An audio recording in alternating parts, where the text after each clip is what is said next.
सावन के महीने की जो अष्टमी होती है, शिव महापुराण की कथा में और देवी भागवत में वर्णन मिलता है। देवी भागवत में और शिव पुराण में वर्णन मिलता है। अष्ट सिद्धि नवनिधि 64 योगिनी सारी विद्या नव देवी सावन के महीने के दिन महादेव से मिलन करने आती हैं। भगवान देवाधिदेव महादेव 11 रुद्र के रूप 12 ज्योतिर्लिंग के जब सावन के महीने की अष्टमी तिथि पड़े, चाहे वो उजाले की पड़े चाहे पड़े, शाम के समय 2 दीपक, एक लंबी बत्ती का एक गोल बत्ती का, अपनी कामना कर कर जो बच्चों को चाहिए या कोई बीमारी का हल चाहिए या धन की कमी है या कोई समस्या है, एक लंबी बत्ती किसके लिए है कि बोलो? देवी के लिए। गोल बत्ती किसके लिए है? देव के। 2 बत्ती घी की, गोल बत्ती को जलाओ पहले, फिर लंबी बत्ती का जो दिया हो उसकी बत्ती का मुख गोल बत्ती की ओर हो, वो बत्ती अपनी ओर नहीं हो। समझ में आ रहा है ना सबको? जो बत्ती होती है, जब भोलेनाथ जी को भी मालूम है आज ये वाली कथा बाजेगा जब ये दिया आ गया हो। ये जो बत्ती का मुख है, देखो ये दिया, ये लंबी बत्ती, ये गोल बत्ती, तो ये जो गोल बत्ती है आपने यहाँ जलाई और ये लंबी बत्ती जो है ना इसका मुख गोल बत्ती की ओर हो। 64 योगिनियाँ, अष्ट सिद्धि, नवनिधि, 9 देवियाँ, सारी विद्या, शिव बत्ती है, शंकर क्या है? ज्योतिर्लिंग, माँ दुर्गा क्या है? ज्योति स्वरूपा। क्या कहते हैं? ज्वाला महारानी की। जब हम गोल बत्ती के सामने अष्टमी के दिन प्रदोष के समय पर लंबी बत्ती का दीपक, पहले गोल बत्ती का दिया जलाया, फिर ये लंबी बत्ती का मुख उधर की ओर कर कर दीपक को जब हम प्रज्वलित करते हैं और अपनी जो कामना दोनों दीपक के सम्मुख में करते हैं, वो कामना पूर्ण होकर ही रहती है। पर करना क्या है? दोनों अष्टमी पर, सावन के महीने में जो उजाले पक्ष की अष्टमी आएगी उस पर भी करना है और जो अंधेरे पक्ष की आएगी उस पर भी बनाया है। जोरदार ताली बजाओ जिसने बनाया। उजाले पक्ष की भी अष्टमी लीजिए और अंधेरे पक्ष की भी अष्टमी लीजिए। कुछ नहीं करना, केवल प्रदोष काल में पहुंच जाओ बाबा देवाधिदेव महादेव के मंदिर में। एक दीपक, दोनों दीपक साथ में रखो। एक दीपक गोल बत्ती का पहले जलाओ, लंबी बत्ती का दीपक का मुख गोल बत्ती की ओर करो, प्रज्वलित करो और बाबा को अपने मन का भाव करो। श्रावण महीने की और अवधूतेश्वर महादेव, अवधूतेश्वर महादेव आपको कथा में कई बार वर्णन करा गया है। शंकर भगवान को क्रोध आला, उस रूप को क्रोध का एक रूप धारण करने वाले होते हैं, गलत काम करने वाले होते हैं। अवधूतेश्वर महादेव छूटना प्रारंभ हो जाती है और वो शंकर की शरणागति करते। ये दुनिया के लोगों को ये तो मालूम शंकर के लिए, हाँ, शंकर भगवान के पास में रहती है। शंकर भगवान के पास में भांग रखी हुई होती है, शंकर भगवान का भांग का श्रृंगार होता है। तो ये संसार के लोगों को समझा देना। जब आप किसी कार्य के लिए आगे बढ़ रहे हो और वो कार्य हो ही नहीं रहा, बहुत प्रयास कर लिया आपने और वो काम हो ही नहीं रहा, अथक प्रयास कर कर थक गए, तब घर से जब निकलो तो एक विचार कर कर निकला, मुख से कहकर निकलना कि आज मैं इस कार्य के लिए जा रहा हूं और मेरे साथ मेरा महादेव जा रहा है। कौन जा रहा है? महादेव जा रहा है। वापिस आओगे, ज़्यादा से ज़्यादा ये होगा 15 दिन, 20 दिन, 25 दिन, 30 दिन लगेंगे। जो कार्य कर कर आए हो उसका रिजल्ट आपके पक्ष में जरूर आएगा, क्योंकि महादेव को आप साथ लेकर जाते हैं।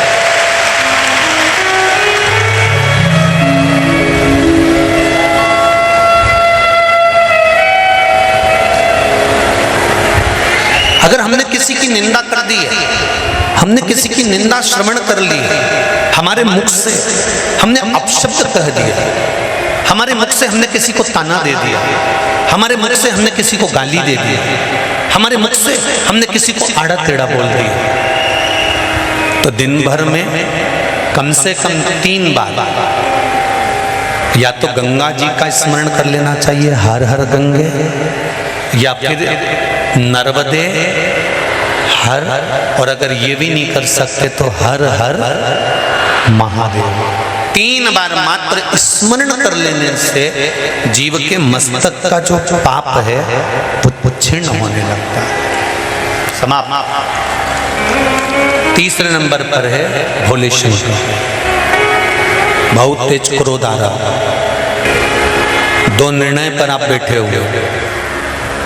एक मन कर रहा है इस लड़के से शादी करूं कि इस लड़के से शादी करें, इस लड़की से ब्याह करें कि इस लड़की से ब्याह करें, किराने की दुकान डालें कि जनरल स्टोर डालें, इस जगह पर नौकरी करूं कि इस जगह पर नौकरी करूं। उस समय पर जब 2 नाव सामने खड़ी है और एक नाव पर सवार होना है, उस समय पर एक बेलपत्र लेकर, भोले शंकर का नाम लेकर, एक बेलपत्र लेकर, भोले शंकर का नाम लेकर, बेलपत्र के पेड़ के नीचे ही रखकर निर्णय ले लिया करो। वो निर्णय तुम्हारा सफल होगा, कभी भी निष्फल नहीं। एक बेलपत्र का बल कितना प्रबल है, स्कंद पुराण भी कहती है कि बेलपत्र का एक पत्ता, मात्र केवल एक बेलपत्र का पत्ता हमारे जीवन में सुख प्रकट कर देता है। प्रदोष काल में, प्रदोष के समय पर बेलपत्री के वृक्ष के नीचे एक बार जाकर नमन करना, और प्रदोष काल में शंकर भगवान के मंदिर में दिया लगाना।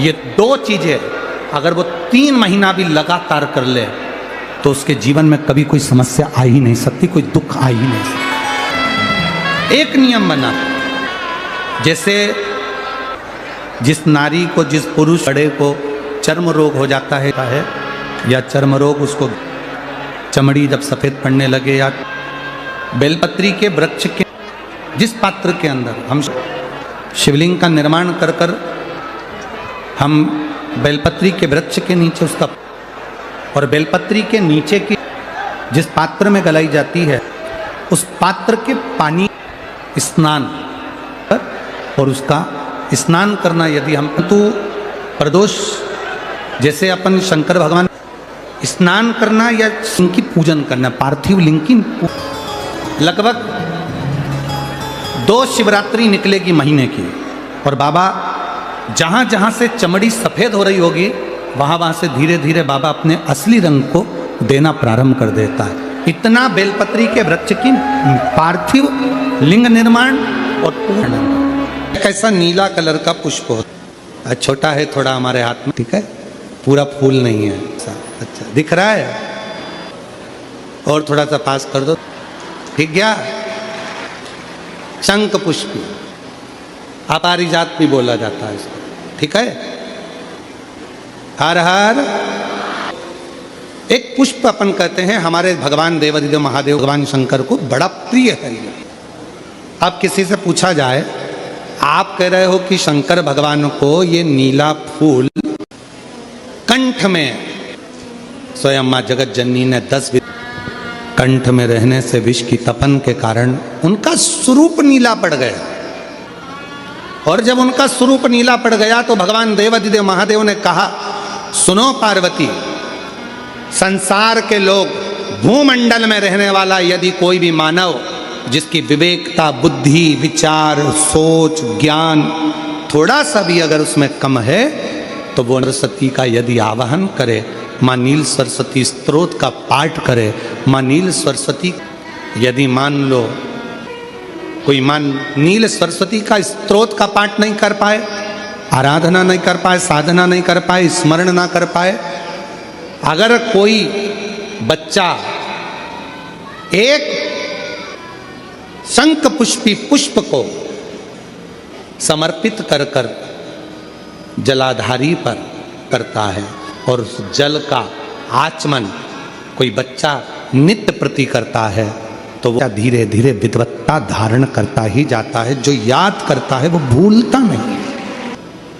2 सरस्वती का दर्शन आपको और हमको होता है, दो सरस्वती का स्मरण आपुरम करते हैं। एक सरस्वती जो स्वयं श्वेत वस्त्र धारण करी है, हंस पर बैठी हैं और बड़े आनंद के साथ में माँ सरस्वती का सुंदर स्वरूप है। पर एक सरस्वती ऐसी हैं जो नीला उनका स्वरूप है और नील के जन्म लेने के बाद में विद्वान नहीं हो पाते, पलंग पर पड़े रहते हैं, पाँव हाथ काम, डॉक्टरों का इलाज चलता रहता है पर बच्चों की मुख से राल टपकती रहती है, विद्वत्ता नहीं रहती, माइंड थोड़ा सा कमज़ोर होता है, शरीर भी उनका थोड़ा कहते हैं कि ये बच्चा थोड़ा जल्दी जन्म ले लिया इसलिए ऐसा हो गया, प्रीमेच्योर हो गया, ऐसा हो गया, वैसा हो गया। दवाइयाँ भी चलती हैं, इलाज भी चलता है पर उसका नहीं मिल पाता और वो बच्चा पलंग पर पड़ा रहता है, राल टपकती रहती। छोटे छोटे भले वो 20 साल का हो गया पर 8-10 साल के बच्चों जैसी उसमें भी थोड़ी मेहनत आपको करना पड़ेगी उस बच्चे के लिए। अष्टमी, नवमी और चतुर्दशी पर रखना। कौन कौन सी? जम के बोलो। अष्टमी, नवमी, चतुर्दशी, ये 3 तिथियां ऐसी हैं। चतुर्दशी अमावस्या की भी और चतुर्दशी पूर्णिमा की। अष्टमी नवमी अमावस्या की भी और अष्टमी नवमी, ये वो तिथियां हैं जिन तिथियों में माँ नील सरस्वती का स्तोत्र का पाठ कर कर एक शंख पुष्पी पुष्प, एक अपरिजात का पुष्प जलाधारी पर रखकर 7 बार अगर जल का पात्र से जल चढ़ाया जाए और उसी जल को कटोरी में झेल लिया जाए, उस जल को 3 दिन तक लगातार यदि सुबह दोपहर शाम रोज उस बच्चे को देना चाहिए, उसके हाथ पैर भी काम करना प्रारंभ करेंगे, उसकी बुद्धि भी काम करना प्रारंभ करेगी। जो वो पलंग पर पड़े पड़े राल टपकाता रहता है, उसको लोग कहते हैं कि 18 साल का हो गया और दिमाग केवल 10 साल का है, 5 साल का है, उसमें धीरे धीरे बुद्धि प्रबल होना प्रारंभ हो जाएगी और वो भी एक दिन कार्य करना प्रारंभ कर देगा। जिसको प्रीमेच्योर बच्चे भी कहते हैं। लोग कहते हैं ये बच्चा जल्दी हो गया था, ये बच्चा बीमार पड़ गया था, बचपन में इसको कोई इंजेक्शन ऐसा लग गया था, बचपन में ऐसा हो गया था, बचपन में वैसा हो गया था, गर्भाशय का जल उसके मुख में चले गया था, तो ये बच्चे की ऐसी गति हो रही है। उस बच्चे के लिए अगर आपके आसपास के क्षेत्र में भी कोई बच्चा ऐसा है तो उसको माँ नील सरस्वती का स्मरण जरूर कराएं। और अगर आप लोगों के पास में माँ नील सरस्वती का स्तोत्र का पाठ ना मिले तो प्रयास करिएगा, मोबाइल पर सर्च कर कर माँ नील सरस्वती का स्तोत्र भी निकाल सकते हो। बाजार में से गीता प्रेस गोरखपुर की किताब में भी ला सकते हो, पढ़ भी सकते हो, घर में उसका स्तोत्र का पाठ भी कर सकते हो। माँ नील सरस्वती स्तोत्र का और बड़े भाव के साथ करें। और कोई कोई माताएं कह देती हैं, कोई बच्चा कह देता है मम्मी मुझे याद नहीं होता, याद करता हूँ परीक्षा हॉल में जाकर भूल जाता हूँ, मैं कुछ पढ़ता हूँ बाद में जाके भूल जाता हूँ, स्मरण में नहीं रहता। तो उनसे भी निवेदन है, आप माँ नील पाठ नहीं पढ़ सकते, स्तोत्र नहीं कर सकते, संस्कृत में नहीं पढ़ सकते, तो माँ नील सरस्वती के नाम से अष्टमी, नवमी और चतुर्दशी के दिन एक शंख पुष्पी पुष्प को, नीला कलर का जो फूल होता है बेल में लगा होता है, जो शिव जी को अति प्रिय होता है, उस पुष्प को आप जलाधारी पर रख दीजिए। जलाधारी जानते हो ना सब लोग? शिवलिंग पर नहीं, जलाधारी पर रख दीजिए और जल चढ़ाना 7 बार प्रारंभ करिए। बाबा देव अधिदेव महादेव आपको याददाश्तता में प्रवर करेगा। परीक्षा हॉल में जितना तुम याद कर कर गए हो, अच्छी मेहनत कर कर गए हो, तो भूलोगे नहीं, तुम्हारी बुद्धि तीव्र होती चली जाएगी।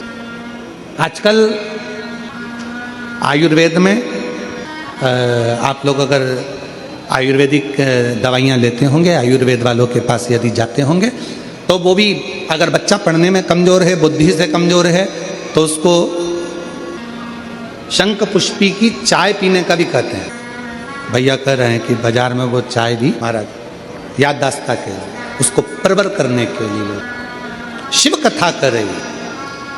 कौन सी सरस्वती?